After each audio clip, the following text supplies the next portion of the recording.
waiting for you. This is the 23 News Update at 10. Rockford schools kicked off the year last Thursday only to come face to face with a nationwide issue that forced district administration to change class start times for all grades. 23 News reporter Jake Pearson talks to the chief operating officer of Rockford Public Schools about how they plan to fix the school bus driver shortage, which has some students gone from home for almost 12 hours a day.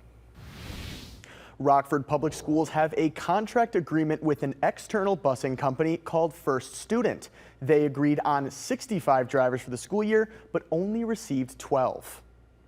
They just emailed me her bus stop information, and they don't have her coming home until 5:45 p.m. Concerned parents are flocking to their phones to call Rockford Public Schools as a nationwide school bus driver shortage severely delays many RPS students from getting to school on time.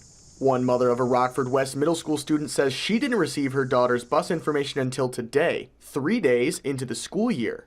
I actually went to the registration office and the transportation office today and left messages with them because they still had nobody I could talk to.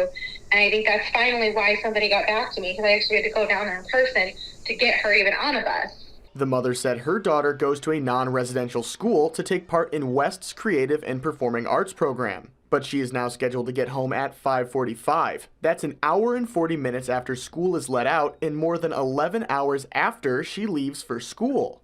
Our contract with First Student is for a year, and they will continue to onboard drivers as they can and provide us more drivers throughout the year. RPS Chief Operating Officer Michael Phillips apologizes on behalf of the district and says parents won't be thrown for a loop again with class start times.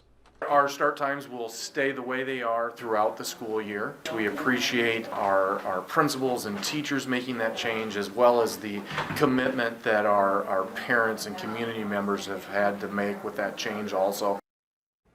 As a result of the shortage, elementary school days have been extended and will start 20 minutes earlier than last year. Middle and high schools will start 5 minutes later. Thank you, Jake. And RPS's First Student will provide extra drivers in case someone gets sick, and it will pick up students within the district's 1.5-mile walking boundary.